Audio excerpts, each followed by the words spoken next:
आदिवासी मूल निवासी नहीं है अगर संविधान के हिसाब से, तो फिर मूल निवासी है कौन इस देश के अंदर में? मैं समझता हूं कि संविधान सभा का, भारत की संविधान सभा का, भारत के संविधान को रिस्पेक्ट करते हुए भारत की संविधान सभा ने जितने लोग थे वो सबसे बड़ी भूल की है। भारत के आदिवासियों को एबोरिजिनल ट्राइब नहीं लिख के सबसे बड़ी भूल की है। अब 9 अगस्त 2018 को 9 अगस्त 2018 को मैं भारत का पहला लीडर हूं जिसने भारत की संसद को एक बिल दिया है। भारत की संसद को एक बिल दिया है। क्या वो बिल है? वो बिल की कॉपी मैं समझता हूं आप लोग अगर स्टॉल हो, कहीं काउंटर लगा हो, तो उस पर आप देखिए ये वो बिल की कॉपी है जिसको मैंने अपने हाथ से ड्राफ्ट करके भारत की संसद को ये बिल दिया है। क्या इस बिल का आशय है? क्या इस बिल का प्रोविजन है? इस बिल का ये प्रोविजन है।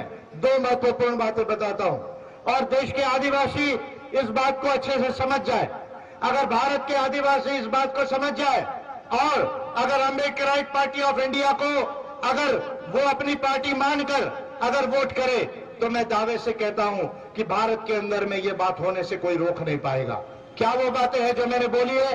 ताली बजाइएगा, बाद में सुनिएगा, बाद में ताली बजाइए, सुनिए मैंने क्या बात कही है। इस बिल के अंदर मैं 4-5 बड़ी बातें बता रहा हूं आपको। एक, मैं पहला लीडर हूं जिसने ये कहा कि शेड्यूल्ड ट्राइब का मतलब एबोरिजिनल ट्राइब होना चाहिए, ऐसा भारत के संविधान में अमेंडमेंट होना चाहिए। ये बात पहला पॉइंट है जो मैंने लिखी है, पॉइंट नंबर 1। पॉइंट नंबर 2, आदिवासियों की ग्राम सभा और tribes advisory council. 5th schedule के अंदर गवर्नर को यह अधिकार दिया गया है कि जो 5th शेड्यूल का एडमिनिस्ट्रेशन है, कौन सा कानून लागू होगा नहीं होगा, 5th शेड्यूल का इंप्लीमेंटेशन कैसा होगा, इसको देखने का अधिकार हमारे संविधान में गवर्नर को दिया है। लेकिन गवर्नर यदि अपनी ड्यूटी ठीक से नहीं करता है तो आदिवासियों को यह अधिकार नहीं दिया गया है कि वो गवर्नर को बदलने के लिए कोई मोशन मूव करे, गवर्नर को बदलने के लिए कोई मोशन मूव करे। यदि मेरा बिल संविधान में अमेंडमेंट होता है तो देश के आदिवासियों को यह अधिकार आएगा कि यदि गवर्नर 5वीं अनुसूची का ठीक तरह से उसको लागू नहीं कर रहा है तो गवर्नर को बदलने का मोशन आदिवासी लोग ला पाएंगे। यह अमेंडमेंट जो है मैंने इसके अंदर में लाया। 2 महत्वपूर्ण बात है। तीसरा, ट्राइब्स एडवाइजरी काउंसिल का अध्यक्ष, चेयरमैन, ये केवल ट्राइब होना चाहिए, कोई सीएम हो। अभी ये हमारे सीएम जो है उसके अध्यक्ष है, शायद हमारे झारखंड छत्तीसगढ़ में भी पहले के सीएम उसके अध्यक्ष थे, वो अध्यक्ष सीएम ट्राइब नहीं थे। जो आदमी ट्राइब नहीं है वो ट्राइब्स एडवाइजरी काउंसिल का अध्यक्ष होगा तो आदिवासियों के अधिकार के विषय में वो सीरियस नहीं होगा।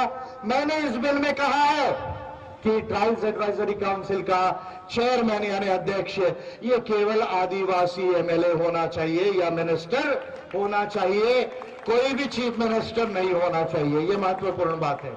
इसके अलावा चौथी बात मैंने कही कि ओडिशा, झारखंड, छत्तीसगढ़ के अलावा बाकी जहां आदिवासी राज्य है, तेलंगाना है, महाराष्ट्र है, गुजरात है, राजस्थान है, गोवा है, केरला है, जहां जहां आदिवासियों का साइजल, कर्नाटका है, साइजेबल पॉपुलेशन है, वहां आर्टिकल 164 के तहत वहां पर जो है ट्राइबल मिनिस्ट्री का गठन होना चाहिए, जो tribal ministry specially tribal rights और डेवलपमेंट के गारंटी पर काम करेगी। ये बात मैंने कही है।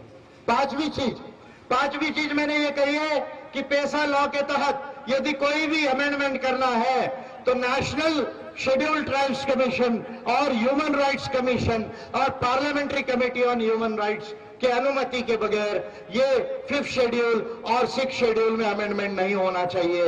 ये 5वीं महत्वपूर्ण बात मैंने कही है। ये 5 बातें टेक्निकल बातें हैं लेकिन आदिवासियों को समझने की जरूरत है। अब फाइनल बात बताता हूं जो मैंने ये बात कही है। जल जमीन जंगल किसका? जल जमीन जंगल किसका? जल जमीन जंगल किसका? आदिवासियों का ना है या नहीं? या धीकुओं का? किसका? धीकुओं का या आदिवासी का? दोनों हाथ ऊपर उठा के बोलो, जल जमीन जंगल किसका? जल जमीन जंगल किसका? नरेंद्र मोदी सुन लो, राहुल गांधी सुन लो, हेमंत सोरेन जी भी सुन लो, आप धीरे धीरे सुन लो। जन जमीन जंगल आदिवासियों का तो ये 1000 लाख करोड़, अच्छे से जोड़िए, 1000 लाख करोड़ रुपया। कितनी संपत्ति है आदिवासी के जमीन में? 1000 लाख करोड़ रुपया। अभी मुझे बता रहे थे 6 लाख करोड़ का माइनिंग का घोटाला हुआ, 6 लाख करोड़ केवल सुप्रीम कोर्ट ने नोटिस दिया है 3 राज्यों को। 1000 लाख करोड़ रुपया ये ट्राइबल के जमीन के अंदर है। अगर 1000 लाख करोड़ रुपया ट्राइबल के जमीन के अंदर है तो इसका 15-20% का मालिक ये आदिवासी क्यों नहीं होना चाहिए? ये आदिवासी क्यों नहीं होना चाहिए? ये आदिवासी क्यों नहीं होना चाहिए? तो मैं भारत का पहला लीडर हूं जिसने ILO convention 169 and universal declaration of the rights of indigenous people 2007 के तहत जो 5 अधिकार मानव अधिकार कहते हैं कि वो इंडिजिनियस पीपल के हैं। क्या 5 अधिकार है? Land, territories, resources, culture and self identification. Land, territories, resources, culture and self identification, यानी जो जमीन है वो आदिवासियों की है, जो रिसोर्सेस है जमीन के ऊपर पेड़ पौधे, बैम्बू, लाख, तेंदुपत्ता, जमीन के नीचे लोहा, tungsten, aluminium, gold, thorium, plutonium, जो जो मिलता है वो जमीन के ऊपर, जमीन के नीचे, सरफेस राइट्स, सब सरफेस राइट्स, इस पे आदिवासियों का जो है वो अधिकार है। अगर आदिवासी 2 देशों में रहते हैं पर अगर बॉर्डर के इधर उधर भी उनके संबंध है तो टेरिटरी बीच में नहीं आनी चाहिए, ये उसका अधिकार है।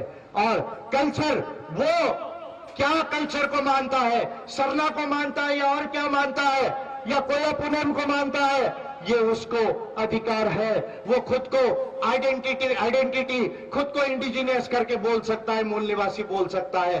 कोई उस पर वनवासी होने का जो है वो पहचान थोप नहीं सकता। ये 5 अधिकार यूनाइटेड नेशंस का ह्यूमन राइट्स बोलता है।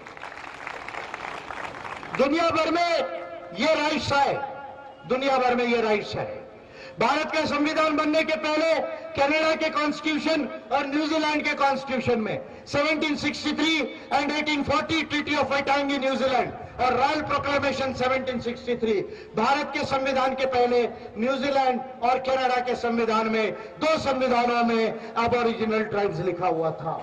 यूनाइटेड नेशंस बनने के बाद 2007 तक आदिवासियों के अधिकार जो है वो डिक्लेयर हुए, लेकिन भारत के अंदर में पहले कांग्रेस की गवर्नमेंट ने और बाद में बीजेपी के गवर्नमेंट ने इसके लिए कॉन्स्टिट्यूशन में अमेंडमेंट नहीं किया। तो ये जो बिल मैंने दिया है, ये बिल मैं संसद को देने वाला पहला लीडर हूं, और यदि ये बिल पास हो जाता है तो ग्राम सभाओं को यह अधिकार होगा कि वो चाहे तो जमीन दे या जमीन ना दे। ये निर्णय सरकार नहीं करेगी, ये निर्णय कौन करेगी? ग्राम सभा करेगी। ये निर्णय ग्राम सभा करेगी। लेकिन आदिवासियों की ग्राम सभा यदि निर्णय करती है कि जमीन देना है, यहां खदान है, यहां कंपनी है, हम परमिशन देते हैं, तो जमीन के एवज में जमीन नहीं, नौकरी नहीं और घर नहीं, इसके अलावा क्या होना चाहिए? उस कंपनी के अंदर 15 से 20% का शेयर होल्डर ये आदिवासी को